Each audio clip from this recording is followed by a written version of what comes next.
जैसे जैसे बारिश हो रही थी, करोड़ीमल का मन पकौड़े खाने का करता। करोड़ीमल जंगल जाता है और चटनी के लिए टमाटर लेकर आता है। करोड़ीमल की पहली बीवी टमाटर से चटनी बनाती थी और दूसरी बीवी बहुत ही आलसी थी। वो सिर्फ साज सिंगार में ही लगी रहती थी। एक दिन करोड़ीमल अपनी पहली बीवी से कहता है, बड़ी भाग्यवान, इस बार भी हमें आपके हाथ की चटनी खानी है। पिछले साल आपने जबरदस्त चटनी खिलाई थी हमें। हाँ क्यों नहीं, चटनी तो मैं बना दूंगी, लेकिन आपको जंगल जाने का कष्ट तो उठाना पड़ेगा पतिदेव। आप जंगल जाकर टमाटर लाने में मेहनत करो और मैं चटनी बनाने की तैयारी करती हूँ। छोटी भाग्यवान, तुम भी कभी अपने हाथ की चटनी खिलाओ हमें। हर वक्त साज सिंगार में लगी रहती हो। तुम्हारे हाथ काले नहीं हो जाएंगे चटनी से। एक बार खिलाओ तो सही हमें चटनी। अरे आप भी ना, इसे मेकअप करना आता है, चटनी बनाना नहीं। अच्छी चटनी बनाने के लिए जितनी मेहनत करनी पड़ती है, ये उससे नहीं हो पाएगा। जैसे हाथ घुमा घुमा कर मेकअप करती हो, वैसे ही हाथ घुमाना है चटनी बनाने के लिए। मेरी बुराई नहीं करोगे तो तुम्हारा खाना हजम नहीं होता ना। ओहो, तू इतना गुस्सा क्यों करती है रे छोटी? वो तो तुम्हारे साथ मजाक कर रहे हैं। आप भी ना, वो तो बच्ची है, आप उसके साथ क्यों मजाक करते हो? आप तो कुछ मत बोलिए दीदी, मुझे अच्छे से पता है कि वो मुझे पसंद ही नहीं करते। मैं यहाँ बैठी हूँ ना, तो उनकी आंखों में चुभ रही हूँ। चली जाऊंगी मैं। सुनो सुनो सुनो, ये गुस्सा ना दिखाकर बड़ी भाग्यवान के पास रहकर कुछ काम करना सीखो। तुम्हें काम आएगा, समझी?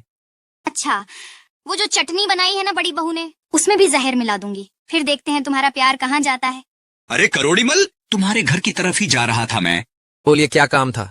इस बार बहुत बारिश पड़ी है, इसलिए जमींदार साहब ने भेजा है। उनके बाग के टमाटरों की जिम्मेदारी तुम्हें दी है। अरे वाह, ये तो मेरी किस्मत है। टमाटर तोड़कर अगर तुमने अच्छी चटनी बना ली तो 11 लाख रुपए का इनाम तुम्हारा।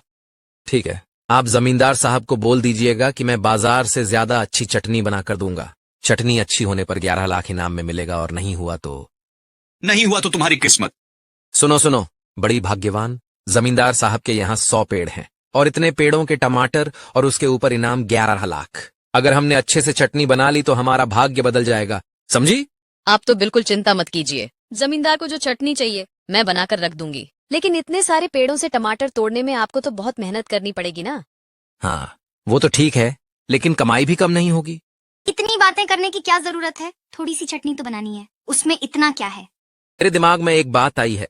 अलग से बाजार में बेचने के लिए जो चटनी बनानी होगी, वो इस बार ये बनाएंगी। बना लोगी ना?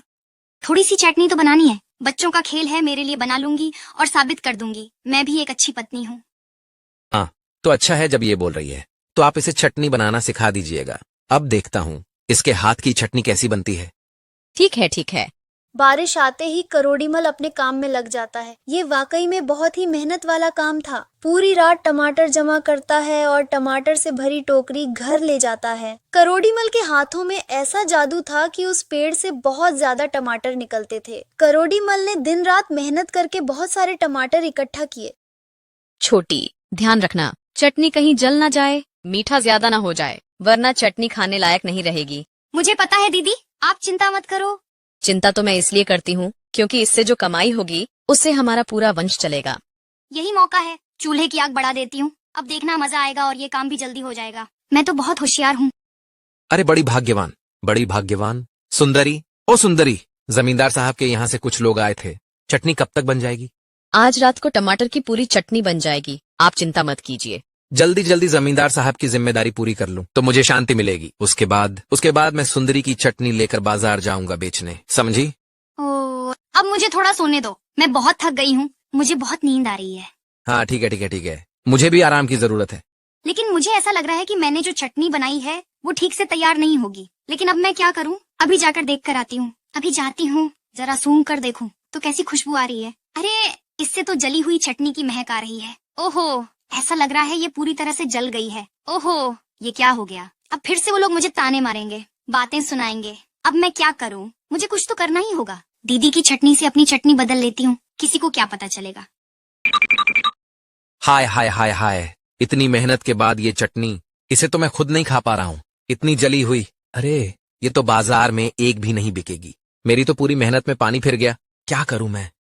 मैंने तो तुम्हें बार बार कहा था छोटी की धीमी आंच पर पकाना, लेकिन तुमने ये क्या कर दिया? तुम कहना क्या चाहती हो? ये जली हुई चटनी मैंने बनाई? और कौन बनाएगा? हाँ, अरे कौन बनाएगा? तुम्हारे चूल्हे में ही तो ये सड़ी हुई चटनी थी। नहीं, कभी नहीं। मुझे पता ही था ये दीदी मेरे साथ ऐसा ही करेगी, इसलिए मैंने बनाई हुई चटनी को अलग से रखा है। देख लीजिएगा मैं झूठ बोल रही हूँ या नहीं। देखिए ना, किसकी चटनी अच्छी है? वाह सुंदरी, तुम्हारे हाथ में भी बहुत जादू है। चटनी तो बहुत अच्छी बनी है। जमींदार साहब के यहाँ मेरा मान रह जाएगा। लेकिन मेरी चटनी? छी छी छी, बड़ी भाग्यवान। अरे तुम्हारा हाथ इतना खराब है, मैं हमेशा तुम्हारी तारीफ करता था। और तुमने क्या बनाया? अभी निकल जाओ, अभी निकल जाओ यहाँ से। जाओ यहाँ से, जाओ जाओ यहाँ से। वाह वाह, ये तो बहुत ही स्वादिष्ट चटनी है। मैंने तुम्हारी पहली बीवी की तारीफ तो बहुत सुनी थी, लेकिन ये छोटी वाली तो उससे भी ज्यादा कमाल निकली है। इस साल मेरी छोटी पत्नी ने चटनी बनाई है। इसने अपने कोमल हाथों से चटनी बनाई है माई बाप। स्वादिष्ट कैसे नहीं लगेगी। कुछ दिनों के बाद जमींदार ने उसे 100 पेड़ों से टमाटर तोड़कर चटनी बनाने का आदेश दिया, लेकिन उसकी दूसरी बीवी संकट में पड़ गई। बहुत कोशिश करने के बाद भी वो वैसी चटनी नहीं बना पाई। डरते डरते करोड़ीमल ने चटनी उठाई और हाजिर हो गया सीधा जमींदार के सामने। अरे ओ करोड़ीमल, चलो दो तुम्हारी चटनी दो। लीजिए जमींदार साहब, लेकिन चटनी इस बार अच्छी नहीं बनी है। इसकी तबीयत ठीक नहीं थी। इस बार तुम्हारी चटनी अच्छी नहीं होगी, ये मुझे पहले से ही पता था। क्या बोल रहे हैं जमींदार साहब? मैं तो कुछ समझ नहीं पा रहा हूँ। क्या हुआ? बेटा जरा बाहर आओ तो। जो इतने सालों से तुम्हारे साथ काम कर रही थी, तुम्हारे साथ थी, उस पर तुमने बिना भरोसा किए कैसे निकाल दिया? कैसे करोड़ीमल? मेरे माए बाप, मुझसे भूल हो गई। मैंने हीरा पहचानने में गलती कर दी। मेरी भाग्यवान, घर चलो। अब ऐसी गलती मैं दोबारा कभी नहीं करूंगा। और सुंदरी, तुम कितनी झूठी हो लालची औरत, आलस और ईर्ष्या से जलने वाली औरत। चली जाओ यहाँ से, मैं तुम्हारी शक्ल भी नहीं देखना चाहता। मैंने बहुत बड़ी गलती की है दीदी, मुझे माफ कर दीजिए। दीदी मैं फिर कभी ऐसा नहीं करूंगी। ऐसा गलत काम मैं कभी नहीं करूंगी, कभी नहीं। मैं आपको छोड़कर जा रही हूँ।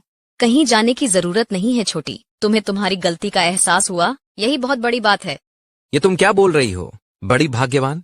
वो मुझसे छोटी है, इसलिए गलती कर बैठी है। छोटी सी गलती के लिए उसे जिंदगी भर सजा दूं? ना ना, चल छोटी, घर चलते हैं।